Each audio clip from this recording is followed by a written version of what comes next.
Good morning. आज हम discuss करेंगे इलेक्ट्रिक डायपोल। इसके अंतर्गत सब टॉपिक डिस्कस करेंगे: electric dipole, polar and non polar atom and electric dipole movement. Electric dipole, वैद्युत द्विध्रुव। अगर हम 2 पॉइंट चार्ज लें और इन्हें एक दूसरे से मिनिमम डिस्टेंस पे रखें तो जो सिस्टम बनेगा उसको विद्युत द्विध्रुव कहते हैं। परंतु यहाँ शर्त यह है कि जो 2 पॉइंट चार्ज हम लेंगे उनका मैग्नीट्यूड तो समान होना चाहिए, लेकिन उनकी प्रकृति समान नहीं होनी चाहिए। इसे हम इस डायग्राम द्वारा समझते हैं। यहाँ पर हमने एक माइनस क्यू पॉइंट चार्ज लिया और दूसरा प्लस क्यू पॉइंट चार्ज लिया। ये ग्रीन कलर का फील्ड इस पॉइंट चार्ज का इलेक्ट्रिक फील्ड है और ये पिंक कलर का इस प्लस क्यू का इलेक्ट्रिक फील्ड है। इन दोनों पॉइंट चार्ज को हमने एक दूसरे से मिनिमम पॉसिबल डिस्टेंस पे रखा है। माना ये डिस्टेंस क्या है, 2L है। यहाँ पर इन दोनों पॉइंट चार्ज का मैग्नीट्यूड इक्वल है, Q एंड Q, जबकि इनका नेचर अलग है। इसका नेचर माइनस है और इसका नेचर प्लस है, और इन्हें हमने एक मिनिमम पॉसिबल डिस्टेंस 2L पे रखा है। तो ये जो सिस्टम बना है इसको हम इलेक्ट्रिक डायपोल कहते हैं। अब यहाँ पे ये मिनिमम पॉसिबल जो डिस्टेंस है, अगर ये डिस्टेंस 2L से थोड़ा से भी कम हो जाए तो इस सिस्टम का कोई एग्जिस्टेंस नहीं होगा। क्यों? क्योंकि माइनस और प्लस एक दूसरे पर अट्रैक्शन का फोर्स लगाएंगे। तो जैसे ही डिस्टेंस इससे थोड़ा से कम होगी तो ये दोनों एक दूसरे में मिलके उदासीन हो जाएंगे, और उस कंडीशन में इस सिस्टम का कोई एग्जिस्टेंस नहीं रहेगा। इसलिए इलेक्ट्रिक डायपोल में एक मिनिमम पॉसिबल डिस्टेंस होनी जरूर है, क्योंकि इससे मिनिमम डिस्टेंस पे इसका एग्जिस्टेंस नहीं होगा, और डिस्टेंस इसमें मिनिमम होनी है, अधिकतम नहीं, क्योंकि अधिकतम तो अनंत भी हो सकती है। डिस्टेंस क्या होनी चाहिए? मिनिमम, अल्पतम, जो कि पॉसिबल हो। तो ऐसा सिस्टम इलेक्ट्रिक डायपोल कहलाता है। डाई मतलब दो, पोल, तो दो पोल यहाँ पे एक ध्रुव का काम माइनस चार्ज करता है और दूसरे का काम प्लस चार्ज करता है। तो इस प्रकार से इलेक्ट्रिक डायपोल अगर मैग्नीट्यूड में इक्वल और नेचर में अनइक्वल 2 पॉइंट चार्ज लें और उन्हें मिनिमम पॉसिबल डिस्टेंस पे रखें तो ये अरेंजमेंट जो है हमारा इलेक्ट्रिक डायपोल कहलाता है।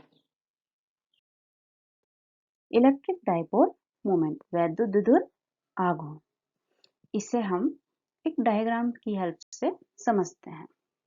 यहाँ पे माइनस क्यू और प्लस क्यू 2 पॉइंट चार्ज लिए, दोनों का मैग्नीट्यूड इक्वल है, केवल इनके नेचर में डिफरेंस, एक माइनस है और एक प्लस है।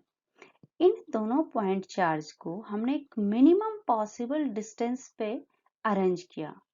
माना वो डिस्टेंस कितनी है, 2L, इससे मिनिमम डिस्टेंस पॉसिबल नहीं है। तो ये सिस्टम क्या कहलाया हमारा, वैद्युत द्विध्रुव।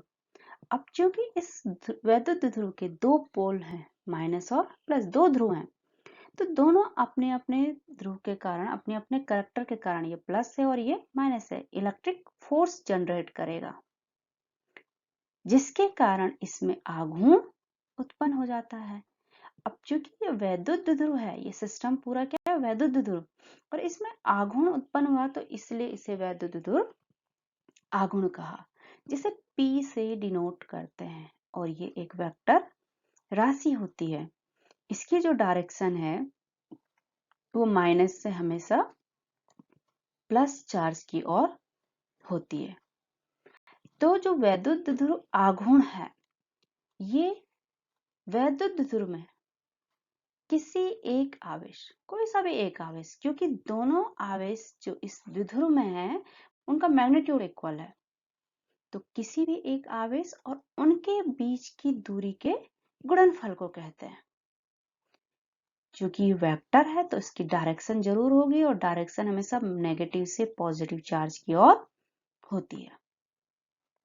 यहीं से इसका फॉर्मूला निकल आता है। तो जो इसका फॉर्मूला है, vector P equal to Q into 2L।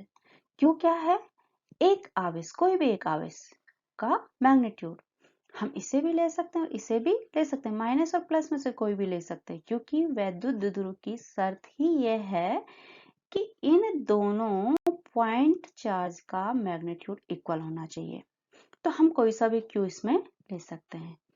तो हमने क्या लिया यहाँ पे, एक मैग्नीट्यूड क्यू इनटू इनके बीच की डिस्टेंस हमने कितनी कंसिडर की है यहाँ पे 2L।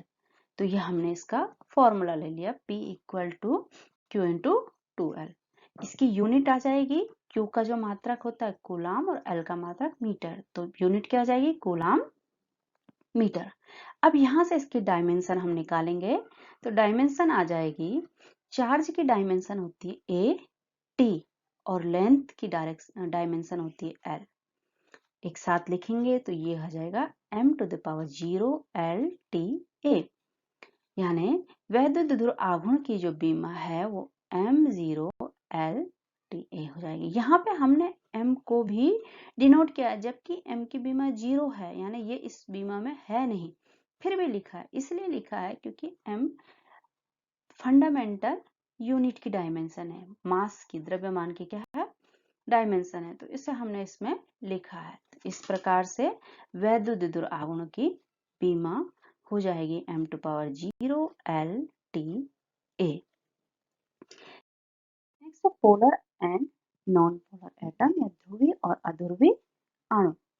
तो इसमें हम पहले अध्रुवीय अणु को देखते हैं, नॉन पोलर एटम को। इसे समझने के लिए एक सिंबॉलिक एटम यहाँ पे लिया है। इस एटम में एक धनावेश है और एक ऋणावेश है। अब जो ये धनावेश और ऋणावेश है, ये इस एटम में इक्वली डिस्ट्रीब्यूटेड सभी भागों में।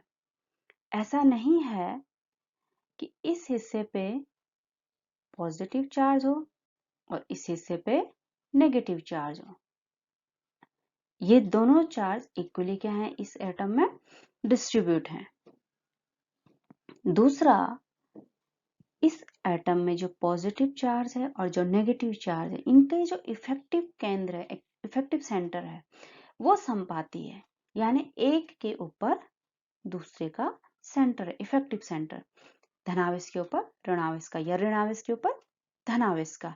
तो इस प्रकार के एटम जिनमें कि धनावेश एवं ऋणावेश समान रूप से क्या होते हैं, सभी भागों में डिस्ट्रीब्यूट होते हैं, फैले होते हैं, साथ ही इनका जो प्रभावी केंद्र होता है, इफेक्टिव सेंटर होता है, ये संपाती होता है। ऐसे अणुओं को हम क्या कहते हैं, अध्रुवीय अणु, नॉन पोलर एटम।